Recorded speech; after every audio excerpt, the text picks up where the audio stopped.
याच उद्धव ठाकरेंनी महाराष्ट्र नवनिर्माण सेनेचे 7पैकी 6 नगरसेवक खोके देऊन तुम्ही तोडले होतेत ना, तेव्हा काही नाही वाटलं?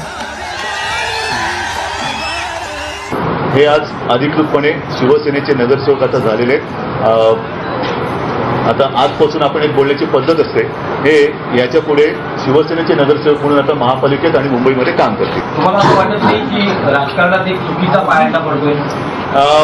काय होतंय की इतर कोणी केली तर ती खुद्दारी आणि आम्ही केली तर गद्दारी, असं नाही होऊ शकत. ती झाली त्याच्यामुळे मी जर काही चालवायला नालायक असेल तर तुम्ही आत्ता सांगा, मी आत्ताच्या आत्ता हे पद सोडायला तयार आहे, आत्ता पद सोडायला तयार आहे.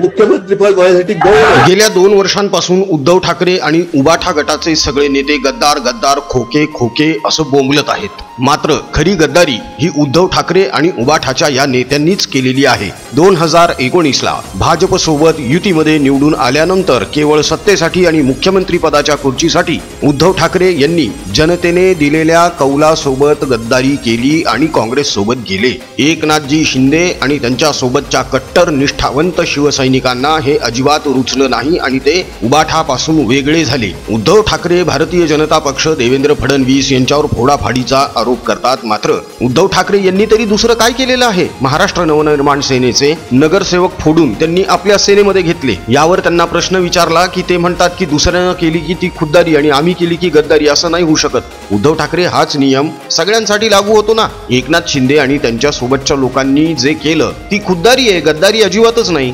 गद्दारी बाळासाहेब ठाकरे यांच्या विचारांशी प्रतारणा करून तुम्ही केलेली आहे. केवळ हिरव्या मतांच्या जोरावर तुमचे लोकसभेमध्ये 9 खासदार निवडून आले नाही तर तुमचा उबाठा हा गट लोकसभेमध्येच नेस्तनाबूत झाला असता. विधानसभेच्या निवडणुकीमध्ये प्राकर्षाने ही गोष्ट जाणवणार आहेच. गेल्या 10-15 वर्षांपासून कुठल्याही विकास कामावर न बोलता उद्धव ठाकरे हे फक्त प्रत्येक गोष्टीमध्ये विरोधच करत आहेत आणि गेल्या 2 वर्षांपासून तर गद्दार आणि खोके हे शब्द यांनी इतक्या वेळा उच्चारलेले आहेत की त्याऐवजी त्यांनी प्रभू श्रीरामाचं नाव घेतलं असतं तर स्वर्गातली जागा निश्चित झाली असती. पण उद्धव ठाकरे यांना आता प्रभू श्रीरामांशी सुद्धा काही देणं घेणं उरलेलं नाहीये. त्यांना हिंदुत्वाशी सुद्धा देणं घेणं उरलेलं नाहीये. त्यांना आता फक्त टिपू सेना आणि हिरव्या बेल्टचं मतदान हवं आहे. केवळ मतासाठी सत्तेच्या लोभापायी उद्धव ठाकरे जे गलिच्छ राजकारण करत आहेत त्यामुळे महाराष्ट्राचं होणारं अतोनात नुकसान आणि त्याचं पाप हे देखील उबाठा गटावरच असणार आहे. इतरांना गद्दार म्हणण्या अगोदर उद्धव ठाकरे यांनी आपण स्वतः हिंदुत्वासोबत कशी गद्दारी केलेली आहे याचा एकदा विचार करणं गरजेचं आहे. मात्र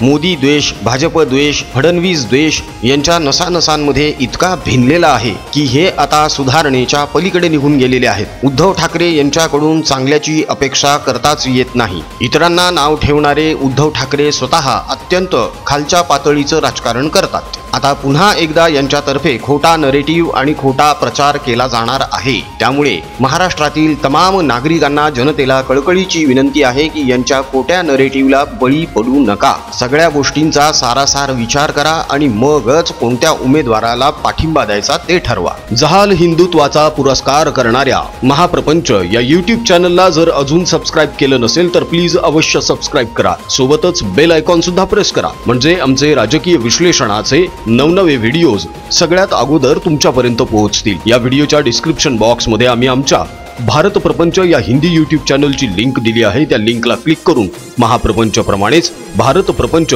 या हिंदी YouTube चॅनलला सुद्धा नक्की सबस्क्राईब करा. या दोन्हीही YouTube चॅनलवरून आम्ही हिंदुत्वाचा विचार आणि महाराष्ट्र धर्म पुढे नेण्याचा प्रामाणिक प्रयत्न करत आहोत, ज्यासाठी तुमच्या पाठिंब्याची, सहकार्याची आणि मदतीची नितांत गरज आहे. तेव्हा आमचे व्हिडिओज जास्तीत जास्त लाईक करा आणि जास्तीत जास्त लोकांपर्यंत शेअर देखील करा. आजचा व्हिडिओ कसा वाटला यावर तुमचं मत काय आहे हे कमेंटमधून कळवायला अजिबात विसरू नका. आमचा कमेंट बॉक्स तुमच्या प्रतिक्रियांसाठी नेहमीच आतुर असतो. राजकीय बातम्या, राजकीय अपडेट्स आणि राजकीय घडामोडी रंगतदार पद्धतीने जाणून घेण्यासाठी बघत रहा महाप्रपंच. पुन्हा भेटूया पुढच्या व्हिडिओमध्ये. जय हिंद, जय महाराष्ट्र, वंदे मातरम, जय श्रीराम.